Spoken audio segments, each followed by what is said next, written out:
বাংলাদেশ জামাত ইসলামের সাবেক assistant secretary ATM আজহারের মুক্তি এবং আওয়ামী লীগ সরকার আমলের রাজনৈতিক সকল মিথ্যা মামলা প্রত্যাহারের দাবিতে লন্ডন বাংলাদেশ হাই কমিশনের সামনে মানববন্ধন ও হাই কমিশনের স্মারকলিপি প্রদান করেছে যুক্তরাজ্য ভিত্তিক মানবাধিকার সংগঠন রাইটস অব দ্য পিপল।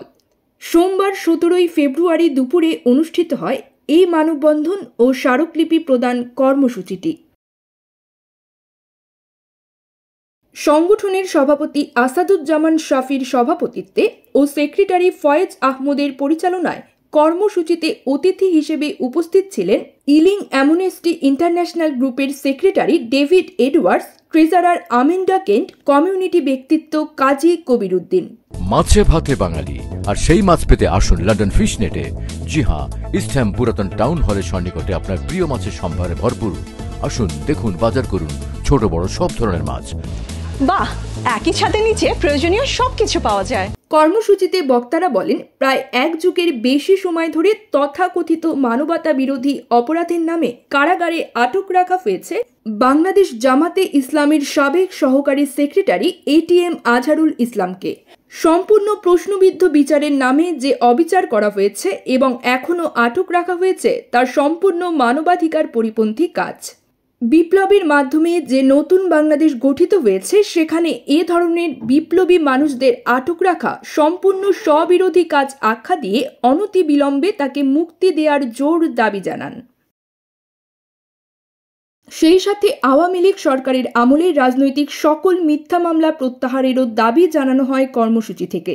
মানববন্ধন শেষে বাংলাদেশ হাই কমিশন বরাবর একটি স্মারকলিপিও পেশ করা হয়।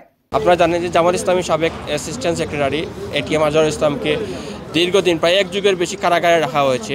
আমাদের বক্তব্য হচ্ছে, বিপ্লবী সরকার কেন বিপ্লবী মানুষদেরকে এখনও কারাগারে রেখেছে, সেটা আমাদের কাছে একটা প্রশ্ন। আমরা অত্যন্ত পরিতাপের বিষয়, আমরা কষ্ট পাচ্ছি, আমাদের হৃদয় হাহাকার করতেছে যে এই ধরনের মজলুম একজন মানুষকে এখনও কারাগারে রাখা হয়েছে।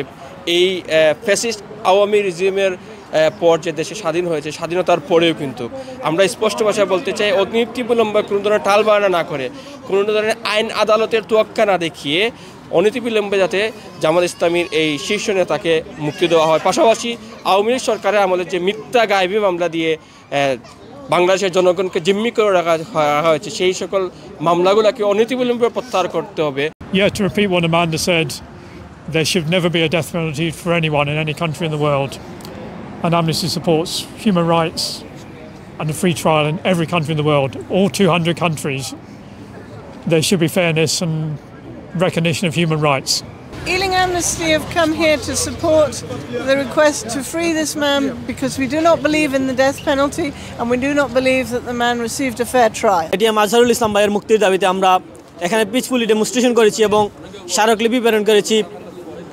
5ই আগস্টের জুলাই বিপ্লবের পরেও কোনো এক অদৃশ্য শক্তির কারণে, কোনো এক অদৃশ্য ইশারার কারণে অবৈধ ট্রাইব্যুনালের দায়েরকৃত মামলায় এটিএম আজহারুল ইসলাম ভাইকে এখনও বন্দী করে রাখা হয়েছে এবং বাংলাদেশ আওয়ামী লীগের আমলে করা অনেক অবৈধ মামলা এখনও কন্টিনিউ হচ্ছে। আমরা অবৈধ মামলাগুলো প্রত্যাহার করার জোর দাবি জানাচ্ছি এবং আগামী 20 তারিখ আপিল বিভাগে আজহারুল ইসলাম ভাইয়ের কোর্ট উঠবে। এই কোর্টে কোনো ধরনের বাধা বিপত্তি ছাড়া, কোনো আপত্তি ছাড়া নিঃশর্তে এটিএম আজহারুল ইসলাম ভাইকে মুক্তি দিতে হবে।